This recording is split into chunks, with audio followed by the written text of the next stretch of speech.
સુરતમાં ચાલી રહેલી સિટી બસોમાં ક્ષમતા કરતા વધુ પેસેન્જર બેસાડવાના મુદ્દે ચર્ચા ગરમાઈ રહી છે। મુસાફરોની સુરક્ષા અને નિયમોના પાલન વચ્ચે મોટો પ્રશ્ન ઉભો થયો છે।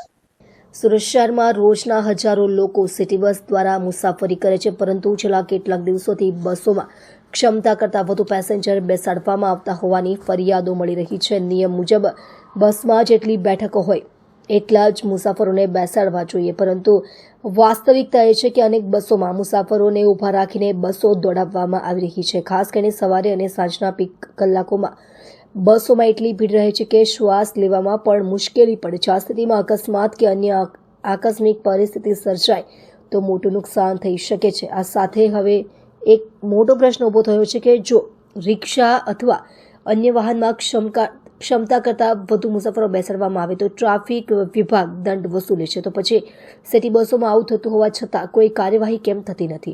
શું નિયમો ફક્ત નાના વાહનો માટે જ લાગુ પડે છે? હવે જવાબદારીનો સવાલ પણ ચર્ચામાં છે।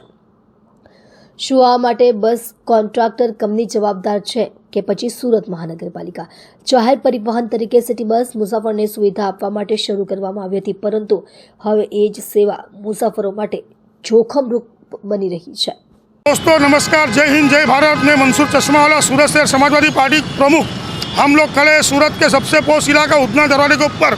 मेरी सूरत महानगर पालिका में जो BRTS बस चल रही है, जो सिटी लिंक बस चल रही है, उसी के संविधान के ऊपर मुझे सूरत महानगर पालिका की जो कमिश्नर है श्री शालिनी अग्रवाल जी से विनती करता हूँ कि सिटी बस में जितनी सीट है उतने ही पैसेंजर भरे जाए, ताकि कोई जान हानि ना हो। और हमारे जो रिक्शा चालक, गरीब परिवार के जो रिक्शा चालक लोग हैं, हम उनके संदर्भ में बोलना चाहते हैं कि सिटी बस, BRTS बस और सिटी लिंक बस में जितनी सीट है, कायदा सबके लिए लागू होता है, कायदे के ऊपर कोई चीज़ नहीं है। तो जितनी सीट है उतने पैसेंजर भरे जाए, ताकि गरीब परिवार और सामान्य परिवार के जो रिक्शा चालक हैं उनको भी रोटी मिले, उनको भी पैसेंजर मिले।